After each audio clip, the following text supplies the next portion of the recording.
ఈరోజు ఆదోని మున్సిపాలిటీకి సంబంధించి ఇంజనీరింగ్ సెక్షన్లో పనిచేసేటువంటి అవుట్సోర్సింగ్ ఎంప్లాయీస్ సుమారుగా 96 మంది ఉద్యోగస్తులు ఆదోనిలో మాత్రం ఉన్నారు. ఇలాగే రాష్ట్ర వ్యాప్తంగా ప్రతి మున్సిపాలిటీలో కూడా వందలాది మంది, వేలాది మంది, లక్షలాది మంది ఉద్యోగస్తులు కష్టపడతా ఉన్నారు. వీళ్ళని అవుట్సోర్సింగ్ ఉద్యోగస్తులుగా తీసుకొని కొంతమందిని 10 ఏళ్ళు అయితే, కొంతమందికి 15 ఏళ్ళు అయితే, కొంతమంది 25 ఏళ్ళు కూడా అవుతా ఉంది. కొంతమంది రిటైర్మెంట్కి దగ్గరకు కూడా వస్తూ ఉన్నారు. వీళ్ళని పర్మనెంట్ చేయకపోవడం అన్నది వీళ్ళు బాధపడే అంశం. ప్రభుత్వాలు ఎన్ని మారినా సరే ప్రభుత్వం వీళ్ళని పర్మనెంట్ ఎంప్లాయీస్గా చేయకపోవడం వల్ల ఇబ్బందులు పడతా ఉన్నారు. వీళ్ళ ప్రధానమైన డిమాండ్ లాస్ట్ టైం కూడా చెప్పారు వాళ్ళు నాకు. వీళ్ళ ప్రధానమైన డిమాండ్ ఏంటంటే జీతం తక్కువ వస్తుంది. వీళ్లతో పోల్చుకుంటే అదే మున్సిపాలిటీలో పనిచేసే పారిశుద్ధ్య కార్మికులకు 21,000 రూపాయల జీతం వస్తే, వీళ్లకు 15,000 రూపాయల జీతం వస్తే ఆ 15,000లో కటింగ్లు పోను 13,500 రూపాయలు మాత్రమే చేతికి వస్తుంది. ఆ 13,000తో ఎలా బతకాలి, కుటుంబాలను ఎలా నెట్టుకు రావాలా అన్నది వీళ్ళ ప్రధానమైన డిమాండ్.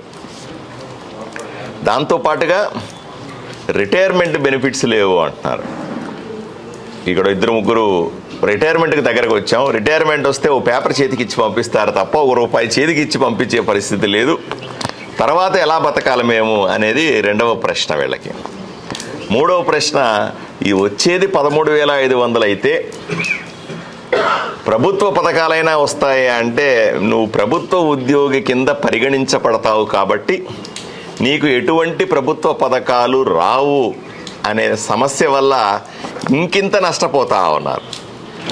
13,000 రూపాయలు బయట కూడా సంపాదించుకోవచ్చు, కానీ పేదవాడు కాబట్టి పథకం వస్తుంది. 13,000 రూపాయలు సంపాదించే బయట వ్యక్తికి ప్రభుత్వ పథకాలన్నీ కూడా వర్తిస్తాయి. కానీ అదే 13,500 సంపాదిస్తున్నటువంటి మున్సిపల్ అవుట్సోర్సింగ్ ఉద్యోగికి ఎటువంటి పథకాలు రావు, నువ్వు ప్రభుత్వ ఉద్యోగిగా ఉన్నావు అనే నెపంతో ఇది కూడా, దీనివల్ల కూడా చాలా నష్టపోతా ఉన్నాం.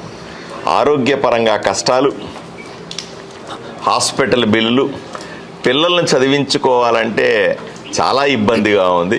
ఉన్నత చదువులు చదివించుకోవాలి అని ఎవరన్నా పిల్లలు ఇంజనీరింగ్ చేస్తానో, మెడిసిన్ చేస్తానో, లేకపోతే MBA చేస్తానో పై చదువులు చదువుకోవాలంటే సంవత్సరానికి బోలెడు ఖర్చు అవుతుంది. ఎక్కడి నుంచి తేవాలి, ఏం చేయాలి, ఇది వీళ్ళ ప్రధానమైన డిమాండ్. దాంతో వీళ్ళు నన్ను 2-3 నెలల కింద నన్ను కలిశారు. అప్పుడు నేను ఉత్తరం రాశాను ప్రభుత్వానికి, ఏమండి ఈ డిమాండ్ నా దృష్టికి వచ్చింది, ఒకసారి దీన్ని పరిశీలించండి అని ఉత్తరం రాసి ప్రభుత్వానికి పంపినాను. తర్వాత ఈ కేవలం ఆదోనిలో ఉన్న వాళ్ళు మాత్రమే కాదు, రాష్ట్రంలో ఉన్న మొత్తం మంది ఈ అవుట్సోర్సింగ్ ఉద్యోగస్తులందరూ కూడా సమ్మెకి వెళ్తున్నామని చెప్పి నోటీస్ ఇచ్చారు. సమ్మె చేస్తూ ఉన్నారు. ఉద్యోగం వైపును చేస్తూ సమ్మెలో కూడా 1 గంట పాల్గొంటా ఇలా చేసుకుంటాం. ఎందుకంటే పూర్తిగా దీన్ని మానేస్తే మళ్ళీ ఆ జీతం కూడా రాకపోతే ఎట్లా బతకాలా, అది కూడా ప్రధానమైన సమస్య కదా. దీన్ని దృష్టిలో పెట్టుకొని వీళ్ళు రకరకాల నిరసన కార్యక్రమాలు చేస్తూ ఉన్నారు. ఈరోజు మళ్ళీ నన్ను కలిశారు. ఈ సమస్య రాష్ట్ర వ్యాప్తంగా పెండింగ్లో ఉన్నటువంటి సమస్య. దీనికి ప్రభుత్వం ఆలోచన చేయాల్సి ఉంది. ప్రభుత్వం వీళ్ళ నాయకులతో కానీ వీళ్ళ యూనియన్లతో కానీ కూర్చొని దీనికి ఒక పరిష్కారాన్ని వెతకాల్సిన అవసరం ఉంది. నేను మళ్ళీ ఈరోజు ఫోన్ చేసి మున్సిపల్ శాఖ మంత్రి గారికి విన్నవిస్తాను. అయ్యా, నా దగ్గరికి ఇలా వచ్చారు, రాష్ట్రం అంతా కూడా ఇలా జరుగుతుందట కదా, ఒకసారి దీనికి తొందరగా పరిష్కారం కనుక్కునే అవకాశం ఏమైనా ఉందా అని విచారణ చేస్తాను. ఆయన మనసులో ఏముందో తెలుసుకుంటాను.